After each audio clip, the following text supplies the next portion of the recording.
Hello everyone.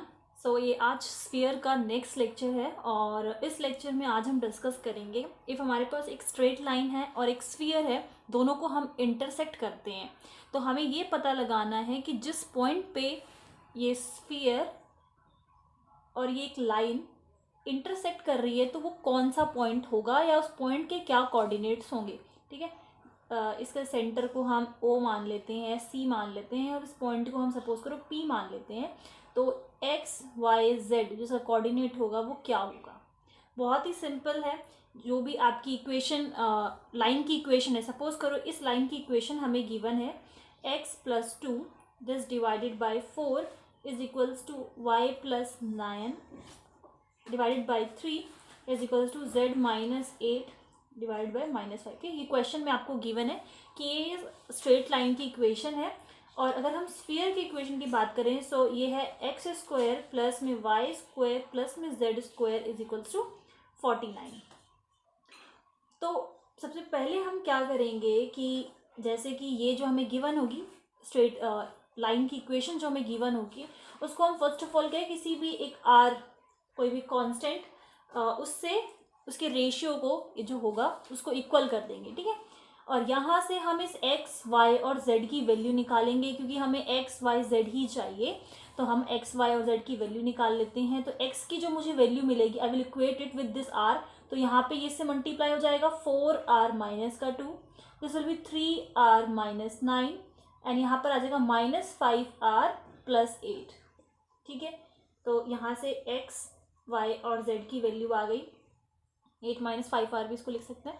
तो ये जो पॉइंट है ये एक्स की वैल्यू ये है, वाई की वैल्यू ये है, जेड की वैल्यू ये है। और ये जो पॉइंट होगा क्योंकि ये स्फीयर की इक्वेशन को भी सेटिस्फाई करेगा क्योंकि ये जो पॉइंट है वो इस इस लाइन पर भी है और इस स्फीयर पे भी है। तो ये जो पॉइंट है वो हम यहाँ पर पुट कर सकते हैं। एक्स की जगह पर 4r माइनस 2 का स्क्वायर प्लस 3r माइनस 9 का square and then this plus 8 minus 5r का square and is equals to 49। यहाँ से हम क्या करेंगे r की वैल्यू को निकालेंगे क्योंकि हमें ये पॉइंट पता चल चुका है ऑलरेडी। ये 4r minus 2 3r minus 9 5 8 minus 5r, क्योंकि हमें पॉइंट पता लग चुका है बट इसको हम r की फॉर्म में नहीं निकाल सकते। तो यहाँ से हम r की वैल्यू को निकालेंगे और यहाँ पर पुट कर देंगे। ठीक है, तो आपका जो कोऑर्डिनेट है उस पॉइंट का जिस पे दोनों स्फीयर और स्ट्रेट लाइन इंटरसेक्ट हो रहे थे वो आ जाएगा। यहाँ पर हम आइडेंटिटी लगाएंगे a माइनस बी का होल स्क्वायर एंड जब हम इसे सॉल्व करेंगे we will get 50r square minus 150r plus 100 is equals to 0 and then common ले लेंगे। यहाँ पे आ जाएगा कॉमन लेके पूरी होल इक्वेशन को डिवाइड कर दो आप 50 से। So this will be 3r plus में 2 is equals to 0 r minus 1 r minus 2 is equals to 0। यहाँ से r की वैल्यू आ गई 1 एंड 2। ठीक है, तो अब r की यहाँ पर दो वैल्यूज़ मिल रही है तो हम क्या करेंगे 1 बाय 1 एक बार r की वैल्यू 1 रखेंगे एंड सेकेंड टाइम 2 रखेंगे। तो पहला जो कोऑर्डिनेट हमें मिलेगा that will be 2 minus 6 3 and 6 minus 3 minus 2। ठीक है, तो क्योंकि ये दोनों ही वैल्यूज़ r की वैल्यूज़ जो हैं सेटिस्फाई कर रही हैं तो ये जो है हमारे रिक्वायर्ड पॉइंट हो सकते हैं। जैसे कि अभी हमने डिस्कस किया कि इफ़ ये स्फीयर है और यहाँ पर कोई स्ट्रेट लाइन जो है वो पास होती है इस तरीके से, मतलब किसी एक पर्टिकुलर पॉइंट पर इंटरसेक्ट करते हुए जा रही है, तो हम उस पॉइंट को क्या उसकी कोऑर्डिनेट्स को किस तरीके से निकाल सकते हैं। मतलब इंटरसेक्शन अगर स्फीयर और एक स्ट्रेट लाइन का हो रहा है तो आपको पॉइंट्स किस तरीके से निकालना है। But instead of this line अगर मैं यहाँ पर प्लेन की बात करूँ, ठीक है, यहाँ पर इफ हम प्लेन की बात करते हैं, ये स्फीयर हो गया और ये इसका प्लेन हो गया। जैसे कि हम इफ़ हमारे पास सर्कल है, अब हम स्फीयर की बात नहीं कर रहे, सर्कल की बात कर रहे हैं और एक लाइन जो सिर्फ किसी एक पॉइंट पर उसको इंटरसेक्ट करते हुए जाती है तो हम इसको क्या बोलते हैं कि वो टेंजेंट है। बट इस केस में अब क्या हो रहा है कि ये 3D हम स्फीयर ले रहे हैं, सर्कल की जगह हम स्फीयर ले रहे हैं और लाइन की जगह हम प्लेन ले रहे हैं। तो ये क्या हो जाएगा टेंजेंट प्लेन। ठीक है, सो इफ़ अगर पॉइंट, मान लो किसी जिस पॉइंट पर भी इंटरसेक्ट कर रहा है उस पॉइंट को मैं दे देती हूँ x1 y1 और z1, ठीक है। और जो स्फीयर की इक्वेशन है, अगर सपोज करो वो ओरिजिन पे है, लाइक ये होगी x square y square plus में z square is equals to a, ठीक है। तो उस केस में हमारी जो रिक्वायर्ड इक्वेशन होगी, किसकी, required equation of tangent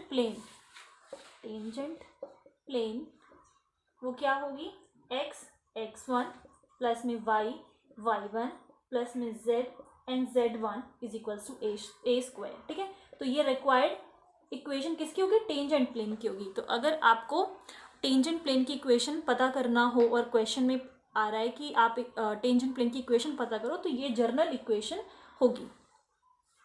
now अगर अब मान लो इस केस में ये जो जर्नल इक्वेशन थी हमारी स्फीयर की, तो हमारा टेंजेंट प्लेन का इक्वेशन जो है इस तरीके से आ गया। बट इन केस अब जो आपकी स्फीयर की इक्वेशन है वो कुछ इस टाइप से है, x square plus y square plus में जेड स्क्वायर, जो हमने जर्नल इक्वेशन पढ़ी थी, स्टैंडर्ड फॉर्म था, ये थी आपकी जर्नल इक्वेशन 2vy प्लस में 2wz plus D is equals to 0, ठीक है।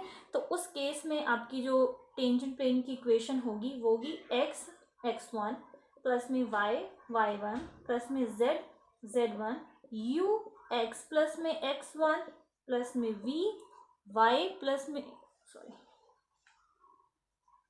ओके ठीक है, y1 प्लस में z प्लस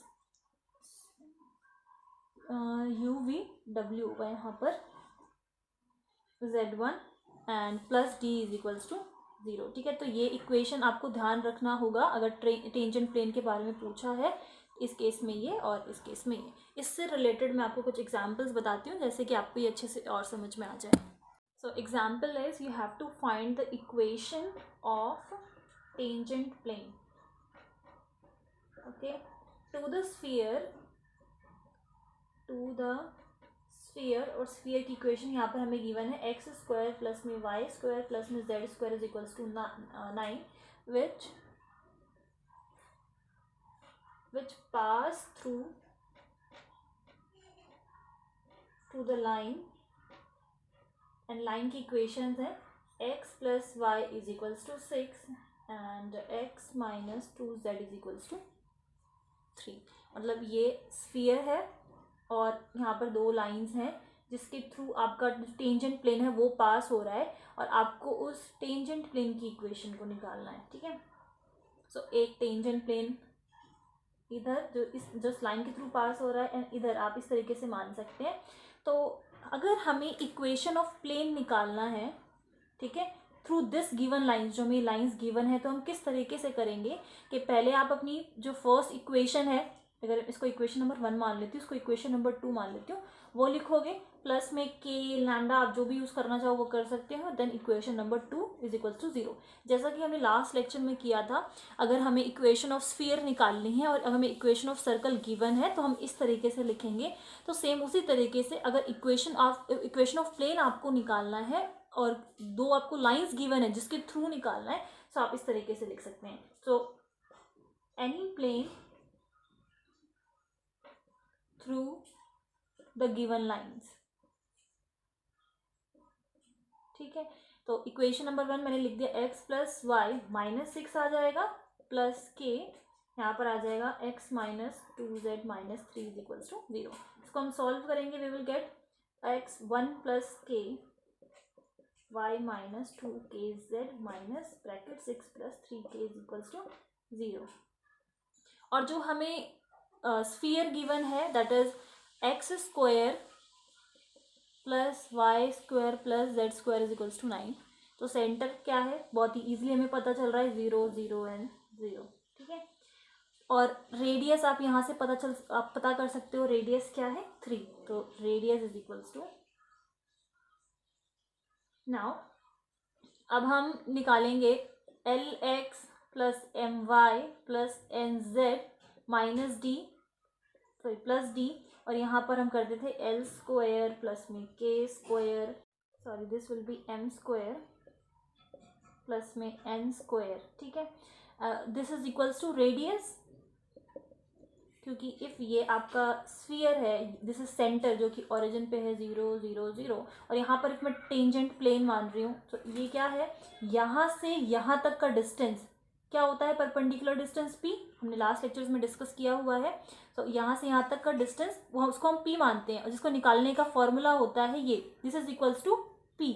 और ये जो p है इस केस में आप देख सकते हैं क्या है, वो रेडियस है ना। तो हम क्या कर सकते हैं, इसको रेडियस के इक्वल रख सकते हैं। अब यहाँ पर जब हम वैल्यू रखेंगे, यहाँ पर ये जो एक्स वाई जेड है वो आपका ये सेंटर एक्स वाई जेड, ये आपके डायरेक्शन को साइंस है एल एम एन प्लेन के, ठीक है। तो जब आप वैल्यू रखोगे, प्लेन की इक्वेशन क्या है, ये है जो भी हमने ऊपर लिखी है। सो यहाँ पर जो एक्स वाई जेड है वो ज़ीरो है, तो ये ऑलरेडी सब कुछ ज़ीरो हो जाएगा, यहाँ से डी निकाल सकते हैं, तो ये हमारे पास डी है, ठीक है।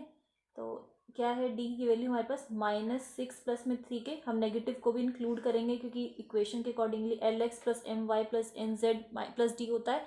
तो यहाँ पर ये आ जाएगा, दैट इज -6 माइनस का 3 के हो जाएगा, एंड एल का स्क्वायर करेंगे, this will be 1 plus k का whole square, L M N यहाँ से मिलेगा हमें। तो यहाँ पर क्या है 1 है, सो दिस विल बी प्लस में 1, यहाँ पर क्या है -2z सॉरी -2k है, तो this will B plus 2k का होल स्क्वायर, और ये किसके इक्वल होगा, 3 के इक्वल होगा, क्योंकि मैं इसका डिस्टेंस हमें पता है, सो दिस विल बी 3। जब हम इसको सॉल्व करेंगे, सो हमें k की वैल्यू चाहिए 2k square minus k and plus 1 is equals to 0, और यहाँ से आपको k की वैल्यू मिल जाएगी 1 एंड माइनस हाफ, ओके।